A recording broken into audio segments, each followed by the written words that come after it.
direct des courses avec la Fédération Anjoumen Centre-Ouest et Oxygène Radio. Allez, on se retrouve après l'arrivée de la deuxième course, prix Roger de Mascarel, prix conseil départemental de Maine-et-Loire. Une course remportée par le numéro 1 Mirza avec Adrien Pajot qui s'impose devant le numéro 2 Lilou. La troisième place revient au numéro 5 Berlex devant le numéro 4 Zilia Rebelle. Cinquième le numéro 7 Kelcran. Voilà pour l'arrivée de cette deuxième course. Trois nouveaux invités à mes côtés. Adrien Pajot qui vient de remporter cette course. Et puis on retrouve Franck Aubin, le maire de Beaupro en Mauges. Et puis Gilles Leroy, conseiller départemental Maine-et-Loire. Bonjour messieurs. Bonjour. Bonjour. On va commencer, on a l'habitude avec le gagnant puisqu'il a peut-être encore un peu de travail. Non, c'est fini, c'est fini. Adrien, félicitations pour cette victoire. Mirza qui restait sur une quatrième place à Clairefontaine, qui là découvrait un lot dans ses cordes. Oui, complètement. Aujourd'hui, voilà, sur sa performance de Clairefontaine, elle avait une très bonne chance. Voilà, il ne fallait pas la manquer, débuter en steep, mais elle a pratiqué souvent cette discipline le matin. Donc il fallait juste qu'elle répète sa performance de Clairefontaine pour pouvoir et devoir s'imposer aujourd'hui. Et c'est ce qu'elle a fait avec un petit peu de manie, parce que je suis venu assez facilement sur le cheval de tête, mais elle ne voulait pas trop se donner pour le doubler, quoi. Elle aurait voulu rester derrière ou à côté. Bon, en tout cas, finalement, elle a quand même fait aisément la différence. Oui, voilà. Après, l'autre a chuté sur la dernière, mais j'avais l'avantage. Voilà, avec un petit peu de sollicitation, j'aurais sûrement gagné tout pareil. On va parler de vous. Est-ce que vous pouvez vous présenter? Comment est-ce que vous êtes arrivé dans le métier? Eh bien, comment Eh bien, mes parents, ils ont acheté une poulinière qui ensuite a fait un poulain et du coup, on a eu un cheval de course. C'est comme ça qu'est venue mon envie de monter à cheval, tout d'abord, et ensuite de vouloir être jockey. Et par quelle étape vous êtes passé J'ai commencé le cheval à 8 ans. Et ensuite, j'ai monté mon premier cheval de course à 12 ou 13 ans. Et puis voilà, après, j'avais des amis de mes parents chez qui j'allais monter tout l'été des chevaux de course quand j'étais encore au collège. Et ensuite, la voie de l'apprentissage est venue. J'étais au CFA de Laval, faire mes études. Et ensuite, ça s'est poursuivi sur des contrats professionnels en étant employé cabinet d'entraînement. Et puis, j'ai obtenu ma licence de jeune jockey à mes 16 ans.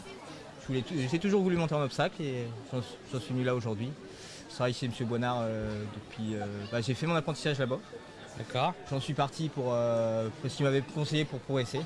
Et il m'a rappelé quelques années après pour embaucher. Notre association se passe bien en ce moment. Donc ça fait combien de temps que vous êtes là-bas maintenant? 3 ans et demi que je suis revenu. 3 ans et demi. Et vous êtes passé par quelle maison entre deux? Laurent Viel, Jerry Planck et j'étais un moment freelance.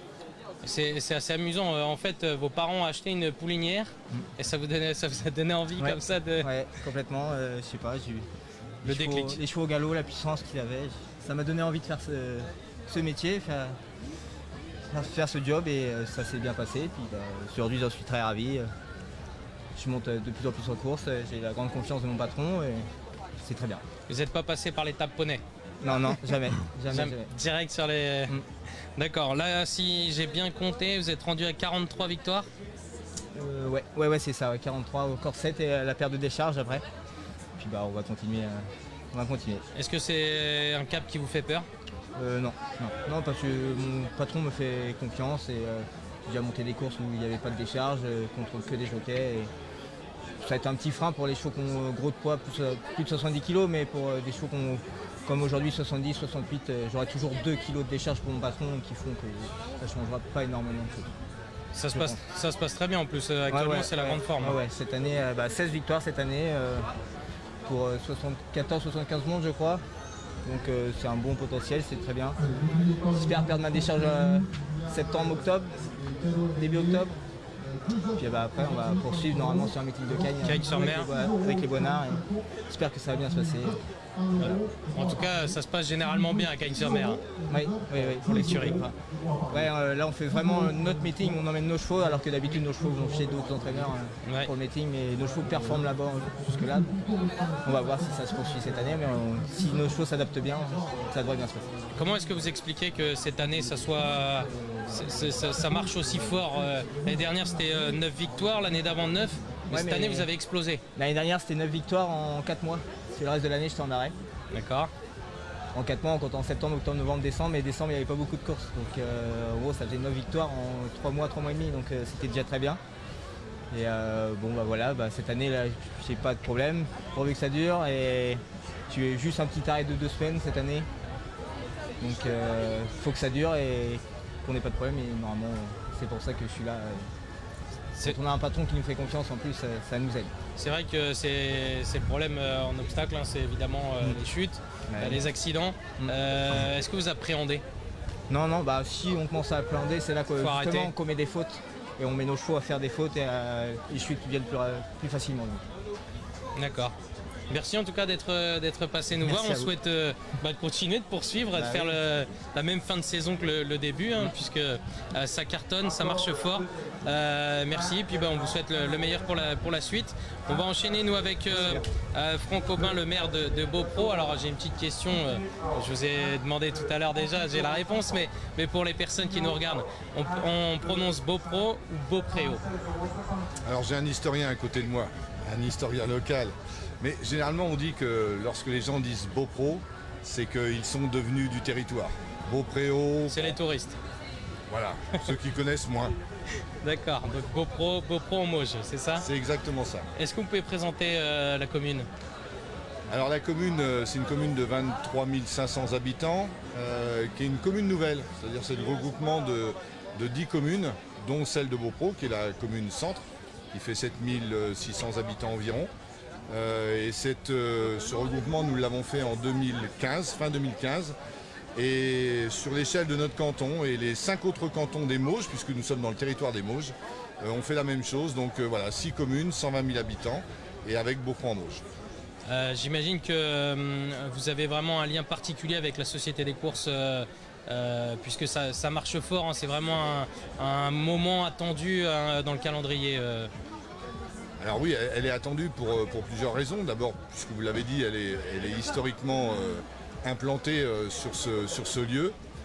Il faut demander à Gilles, mais je crois que c'est 1852, je crois, les premières courses. Donc vous voyez qu'il y a un long passé.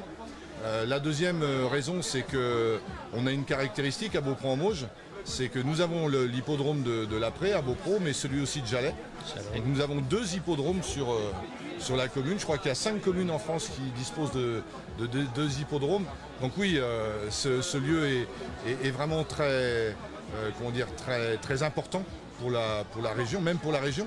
Avant, il était adossé directement le même week-end à la foire de la Petite Angevine. Maintenant, c'est décalé d'une semaine. Mais c'était un rendez-vous qu'on va qualifier d'incontournable pour tous les gens de la région. Et je ne parle pas uniquement de Beaupro, mais vraiment de la grande région, de venir aux courses à Beaupro et puis à la Petite Angevine. C'est vrai qu'il y a toujours énormément de monde sur l'hipporome. Est-ce que vous avez vu l'évolution de l'hipporome puisque là, c'est vrai qu'au niveau des infrastructures, ça a vraiment évolué.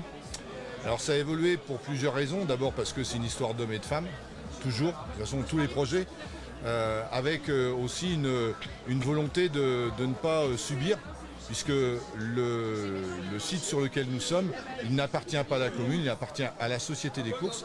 Et ça a été une volonté du président Philippe Béliard lorsqu'il a pris la présidence, que de s'assurer en fin de compte de la pérennité de ce site. Et pour s'en assurer, puisqu'il n'était pas municipal, c'était d'en faire l'acquisition. Donc ça a été une vraie évolution.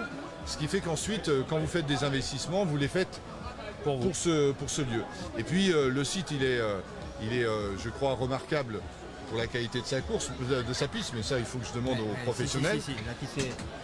La piste est en très bon état. Moi, tous les ans, depuis 3 ans maintenant, et la piste à chaque fois est en bon état.